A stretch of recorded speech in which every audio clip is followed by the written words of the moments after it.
É isso aí, meus irmãos. Ah, esse negócio aqui é de canhota, hein? Ah, sim. Aí. Agora tá certo.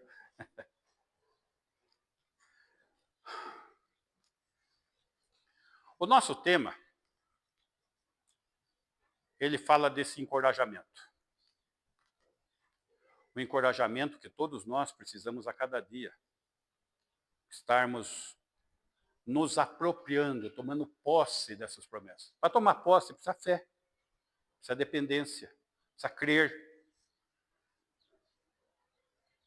A apropriação da nova vida significa buscar a sua imagem. Nós temos um ideal. Eu sei que é um ideal impossível. Nós nunca vamos ser idênticos igual a Jesus Cristo. Mas nós vamos buscar isso intensamente todos os dias para sermos a imagem de Jesus Cristo. É um ideal. Isso, precisamos nos apropriar do caráter de Deus. Estivemos vendo isso, as virtudes do seu caráter. E se nós não assimilarmos esse caráter, como que seremos chamados de cristãos? Que intensidade terá essa luz sem o caráter de Deus? Não vai acontecer. E ele está deixando à nossa disposição, e o apóstolo está determinando, ó, esse é o caminho.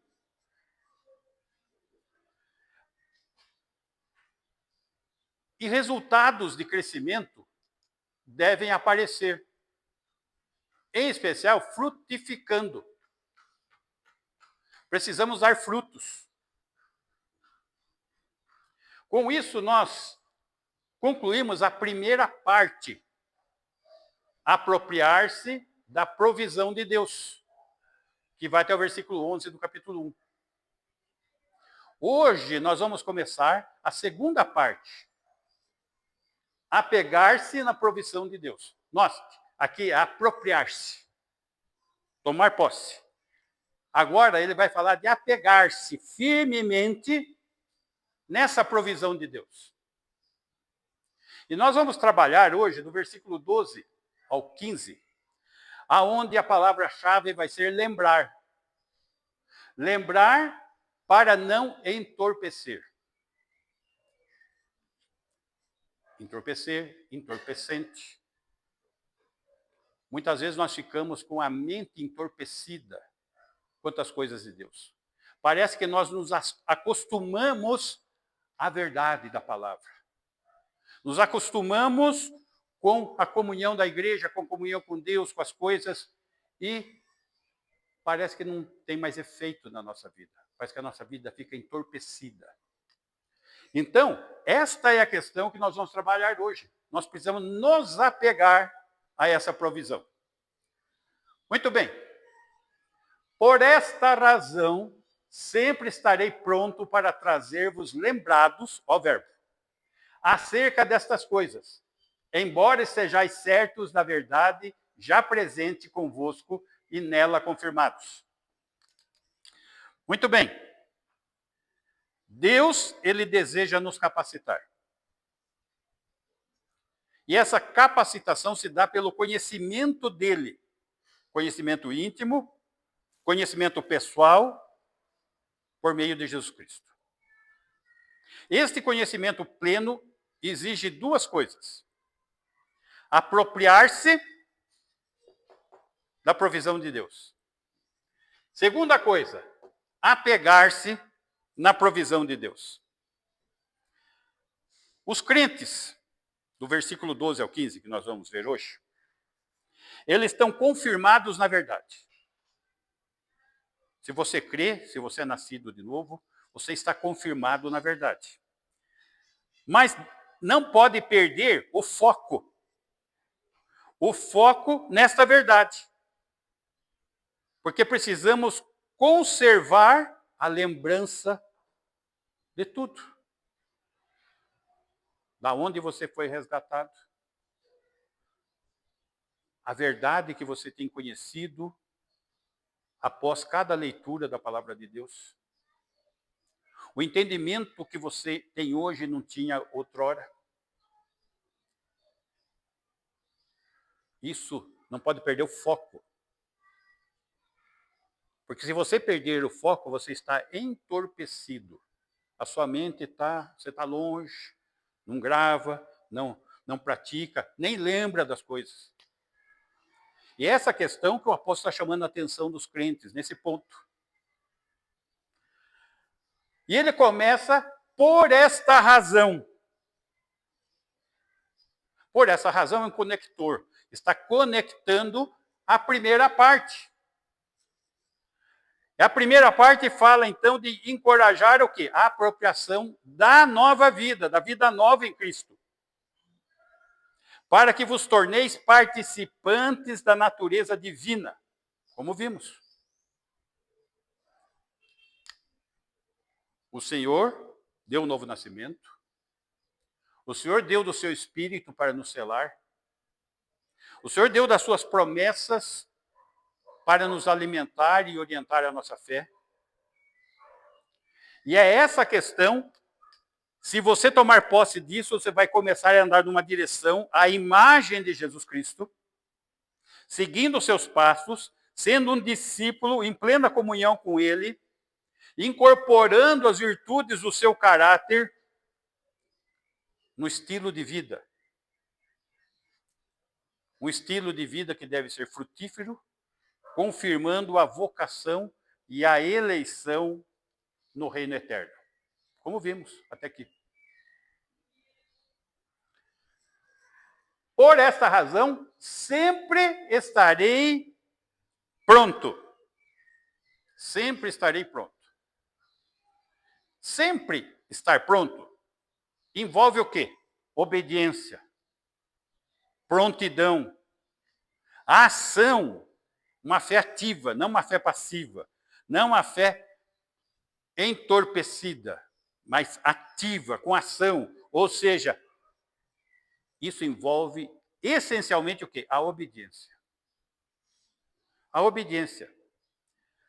Para trazer-vos lembrados. Para trazer-vos lembrados.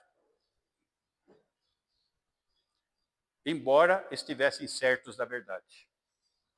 Acerca dessas coisas. Com certeza você está certo das verdades que tanto temos estudado, trabalhado a cada culto, mas você tem estado lembrado desses ensinamentos? No dia a dia, na rotina, na vida, na prática do viver cristão? Porque quando isso não acontece durante a semana, significa que você está esquecendo de tudo aquilo que você tem aprendido e tem verbalizado que crê. E interessante que o texto fala para trazer-vos lembrados, ou seja, sabe, mas está com uma mente longe. Uma mente entorpecida. Eu não estou falando de esquecimento. Eu estou falando de entorpecimento. Esquecimento, você pode esquecer de algumas coisas.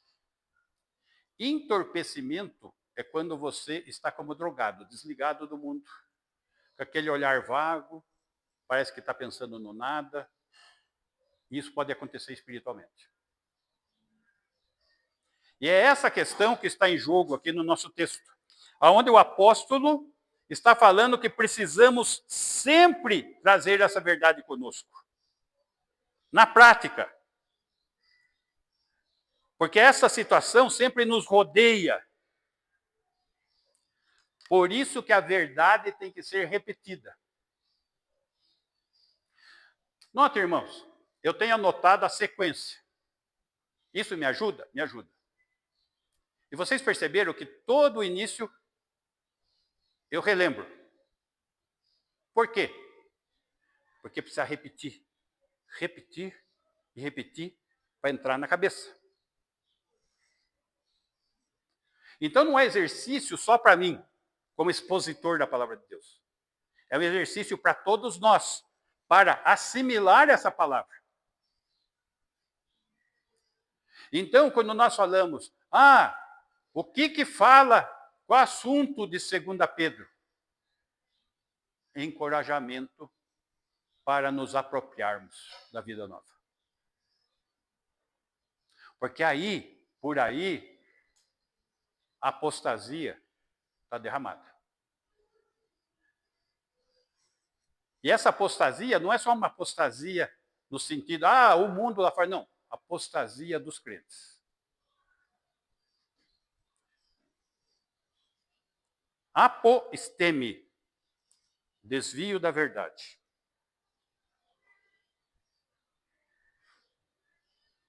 Quantos estão nesse caminho?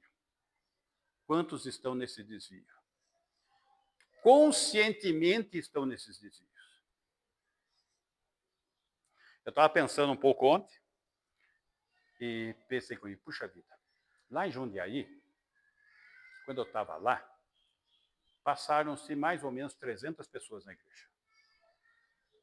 Tem 30 lá, 10%. Aonde está os 90%? Essa é a situação. Ouviram da palavra, entenderam. Creio que a maioria deles nasceu de novo, mas parou aí. Parou aí. Aqui está sendo a mesma história. Quantos já passaram? E como que está a situação agora? Passaram, mas estão mais próximos de Deus? Estão mais perto? Estão mais na prática? Não é isso que eu tenho visto, nem ouvido.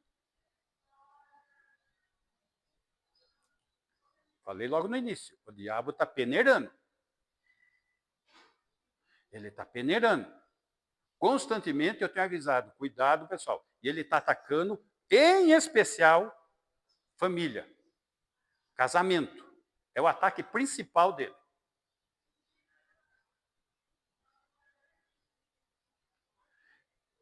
E aí, as diversas nuances de desvios da doutrina alimentam essas pessoas. Mas nós temos que nos preocupar, não somente com o nosso meio, mas como indivíduo. Preocupar-se com atenção individual. Porque se você não estiver convicto, com certeza, firmado, como o irmão Louro compartilhou, tem lutas aonde resta o quê? A firmeza. Não se deixar envenenar. É essa a questão, meus irmãos.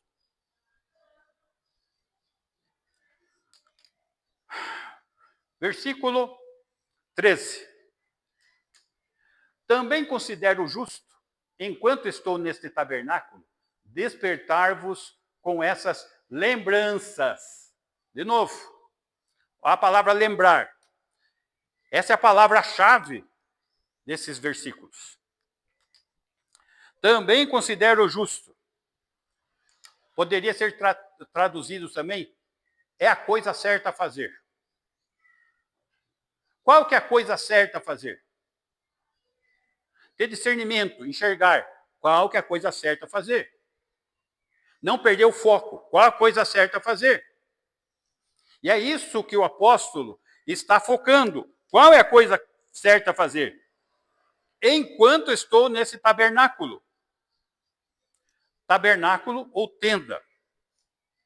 O que é uma tenda? É uma habitação temporária para viajantes. Logo, nosso corpo é essa estrutura na qual habitamos durante uma peregrinação aqui na Terra. Esse é o tabernáculo.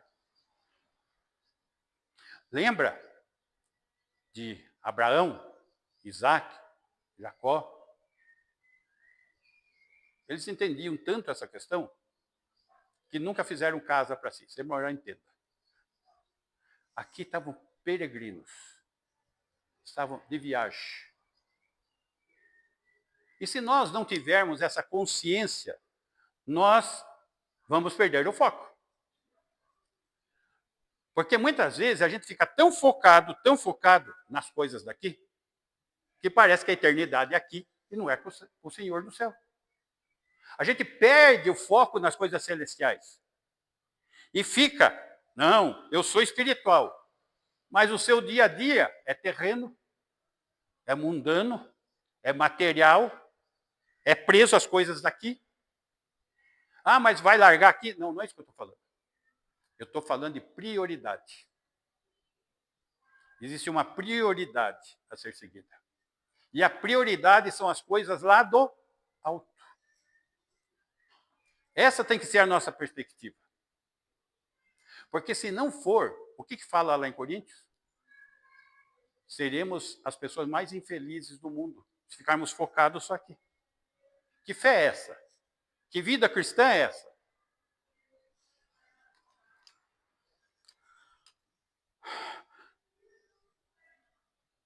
Despertar-vos com essas lembranças. Despertar significa que a gente pode estar dormindo na vida cristã. Lembra, desperta. Desperta tu que dormes, e Cristo te iluminará. Está lá em Efésios. Interessante que esse texto não está falando para incrédulo, está falando para crente. Crente que está entorpecido, sonolento, está vivendo uma vida de zumbi espiritual. João capítulo 6, versículo 17. Parece que não tem nada a ver esse texto, mas tem. E tomando um barco, passaram para o outro lado, rumo a Cafarnaum. Já se fazia escuro e Jesus ainda não viera ter com eles. Está lá Jesus na praia e eles no barco. O que aconteceu? Versículo 18. E o mar começava a empolar-se, agitado por vento rijo que soprava. Aqui, essa palavra, despertai-vos, é a mesma que está trabalhando aqui, agitado por vento rijo. Ou seja, eles estavam numa tempestade, sem Jesus no barco. Dormindo, sem lembrança. Essa é a situação. Versículo 19. Tendo navegado uns 25 a 30 estádios, eu olhei essa medida, é mais ou menos 6 quilômetros. Não é 600 metros, não. 6 quilômetros mar adentro eles estavam. Eis que viram Jesus andando por sobre o mar, aproximando-se do barco e ficaram possuídos de temor. Eles mal estão enxergando, acho que não estão enxergando a terra mais. 6 quilômetros. O mar agitado. E eles olham e veem Jesus caminhando sobre as águas. E ficam temerosos. Quantas vezes que talvez a gente esteve nessa condição, sem lembrança de Jesus, e Jesus se revela até andando sobre as águas para nós, para ver se a gente acorda. 20. Mas Jesus lhes disse, sou eu, não tem mais. Acorda, desperta. Lembra de quem é Jesus. Nós fizemos um pouco desse exercício hoje pela manhã. Oramos aqui com os irmãos. Lembrando quem é Jesus. Precisamos crer nisso.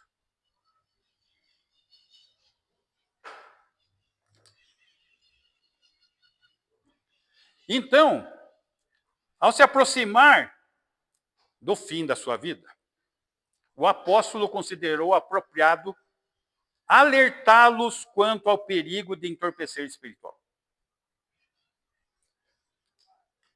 Pedro sabia que ia morrer e que estava próximo. Não porque eu sei que vou morrer. Eu sei que não está longe, eu estou velho, estou doente. Mas não é isso que o texto está falando. Jesus já tinha revelado para ele a morte dele.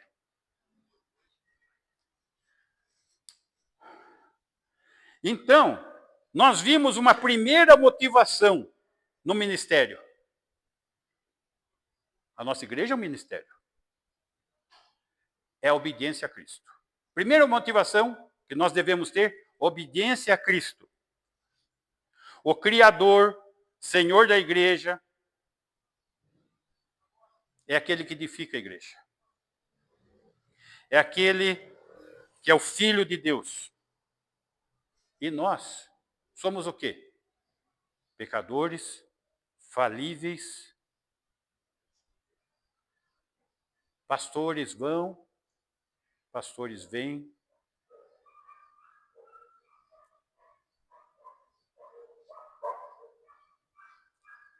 Mas a palavra de Deus não passa.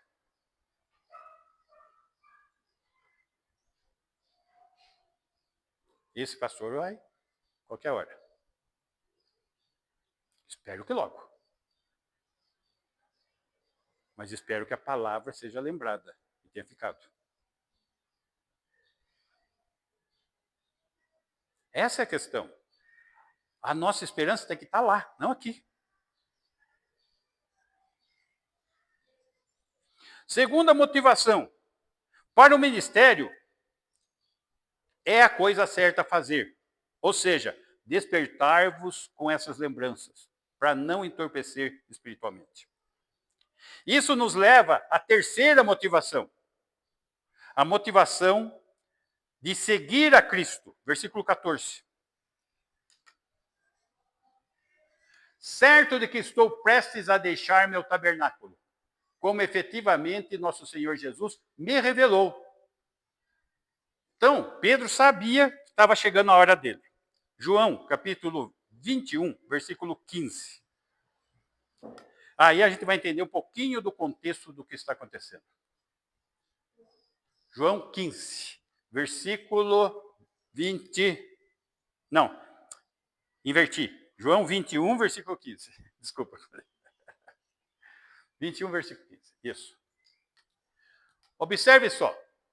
Depois de terem comido, perguntou Jesus a Simão Pedro: Simão, filho de João, amas-me mais do que esses outros?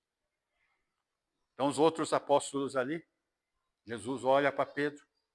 Pedro, você me ama mais do que esses outros aqui? Ele respondeu: sim, Senhor. Tu sabes que te amo. Ele lhe disse: apacenta os meus cordeiros. Ministério. 16. Tornou a perguntar-lhe pela segunda vez: Simão, filho de João, tu me amas? Ele lhe respondeu: sim, Senhor, tu sabes que te amo.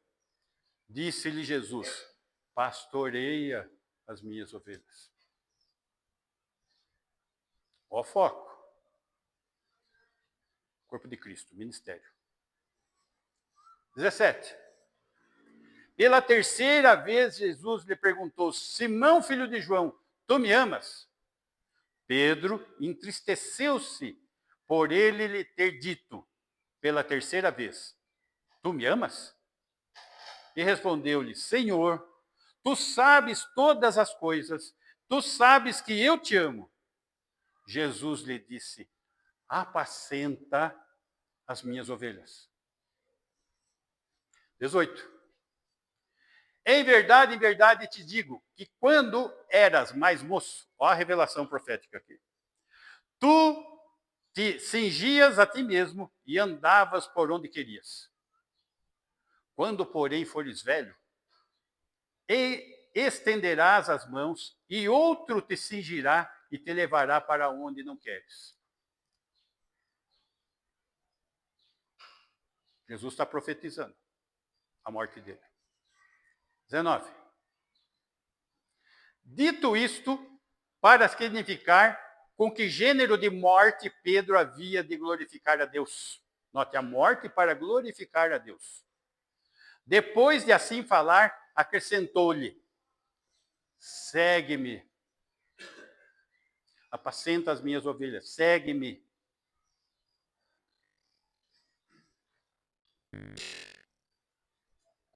Então Pedro, quando-se, viu que também o ia seguindo o discípulo a quem Jesus amava, o João, o qual na ceia se reclinara sobre o peito de Jesus e perguntara: Senhor, quem é o traidor? Lembra lá da ceia? 21. Vendo-o, pois, Pedro, perguntou a Jesus: e quanto a esse aí? Para mim, o senhor falou que eu vou morrer. E esse aí, o João, como que vai ser? 22. Respondeu-lhe Jesus: se eu quero que ele permaneça até que eu venha, que te importa? Quanto a ti, segue-me. Cuida da sua vida que eu cuido. Deixa o João e resolve os seus problemas. Mas o importante é o quê? Segue. Segue. Foco.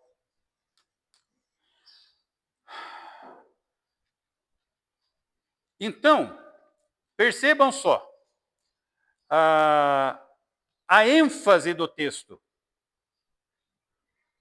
Terceira motivação, ministério, é seguir Jesus.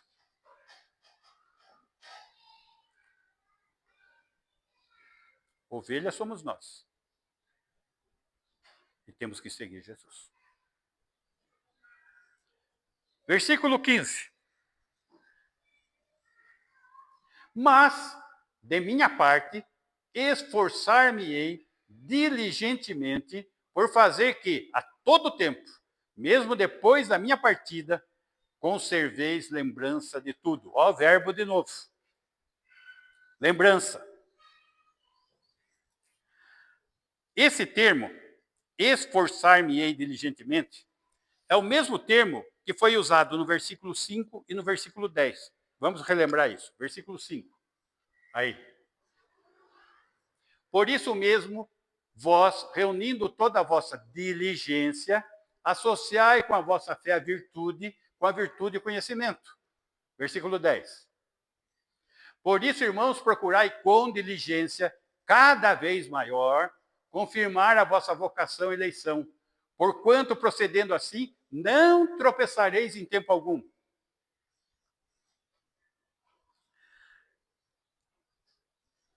Pode voltar lá no nosso versículo, o 15.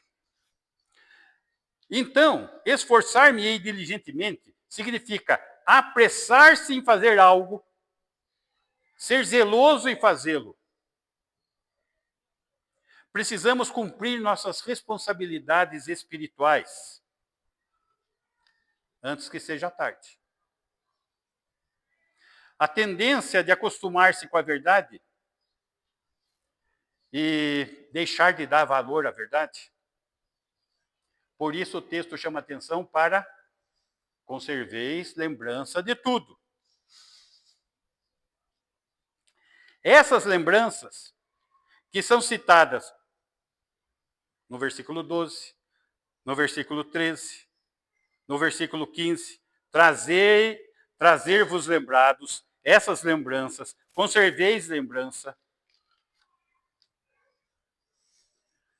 E muitas vezes nós nos esquecemos que devemos lembrar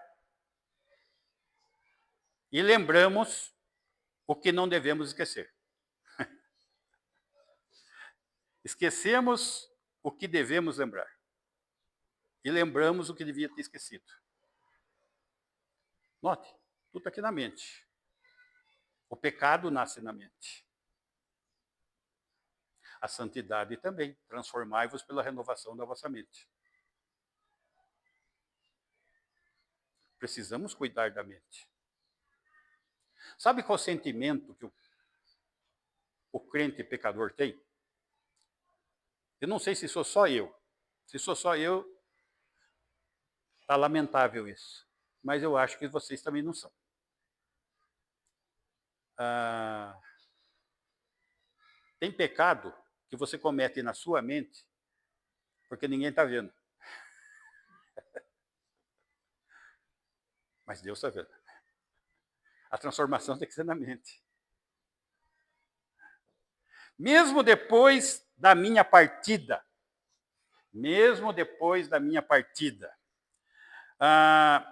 essa palavra partida, no grego dá origem à palavra êxodo. No livro de Êxodo, os hebreus tiveram um êxodo de viagem, certo? E a ideia é exatamente essa. Em Lucas, capítulo 9, versículo 27. Verdadeiramente vos digo, alguns há dos que aqui se encontram, que de maneira nenhuma passarão pela morte, até que vejam o reino de Deus. Então está lá Jesus com os seus apóstolos, e ele fala que alguns dos seus apóstolos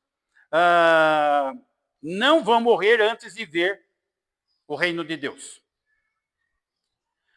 Versículo 29.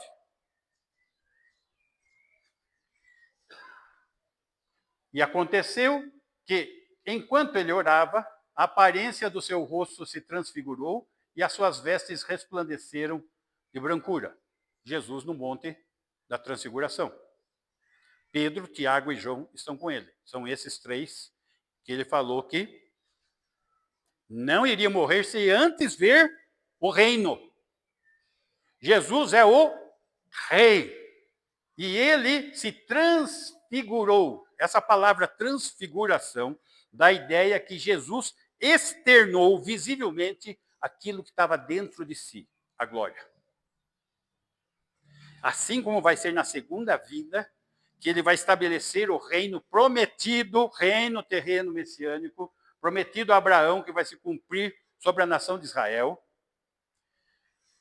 Ele está falando para esses três: vocês não vão morrer antes de ver o reino. E ele está mostrando o reino para eles agora aqui. 30. Eis que dois varões falavam com ele, Moisés e Elias. Apareceram lá também glorificados. Ressurretos. Transformados com o corpo que um dia vamos ter. 31. Os quais apareceram em glória e falavam da sua partida. A palavra partida está se referindo à morte. A morte é uma partida para um lugar melhor. Aqui é passageiro. Por isso o tabernáculo é tenda. A partida para na casa de meu pai, muitas moradas. Daí não é tenda, é casa.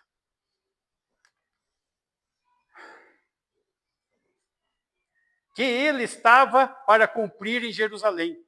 Jesus estava indo para Jerusalém, ia ser preso, julgado e crucificado. É disso que Moisés e Elias estão falando. Jesus, está chegando a hora, você está indo para Jerusalém. Né?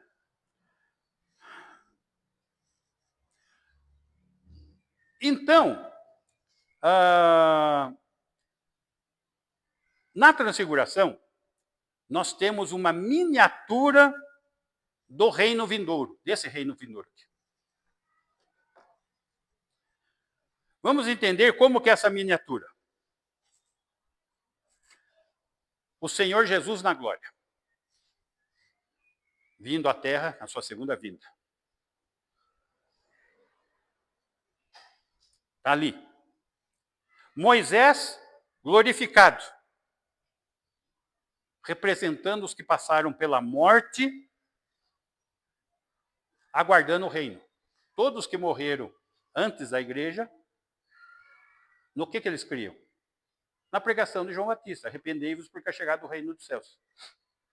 Desde Adão até a cruz, existe uma promessa para eles: reino. E Moisés está representando esses. Elias foi arrebatado. Elias glorificado, representando quem? Os redimidos que entrarão no reino através da trasladação, arrebatamento, representando a igreja.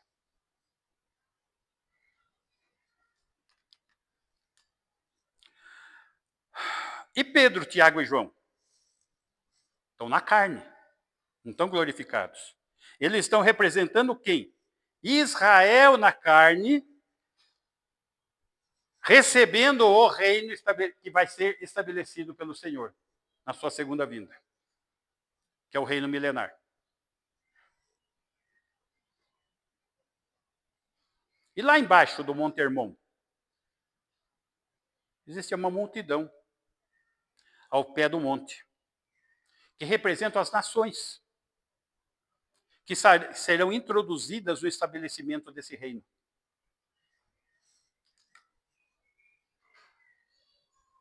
É uma miniatura do estabelecimento do reino. E isso não sou eu que estou falando. Jesus falou. Pedro, Tiago e João. Antes de vocês morrerem, vocês vão ter uma visão do reino. E foi o que aconteceu.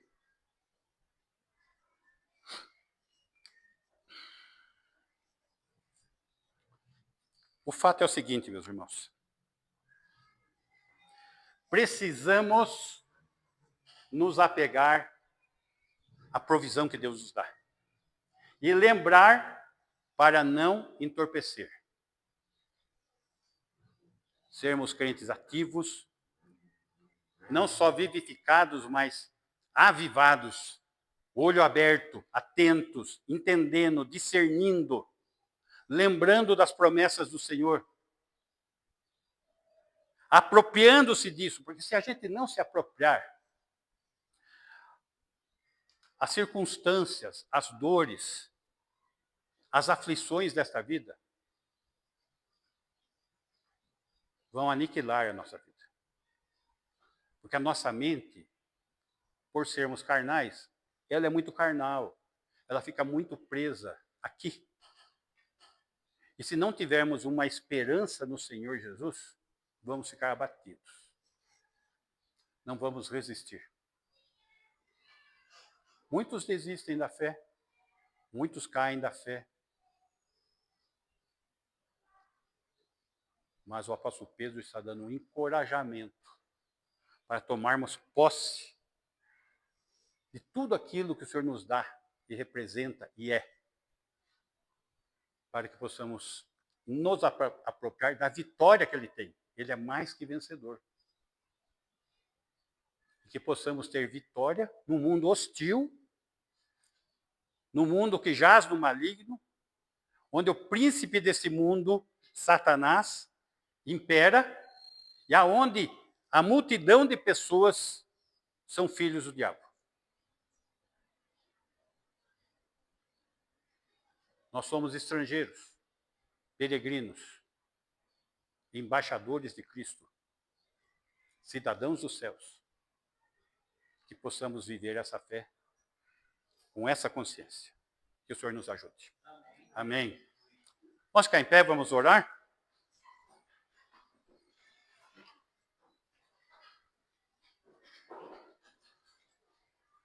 Ademir, vem aqui representar a Cris.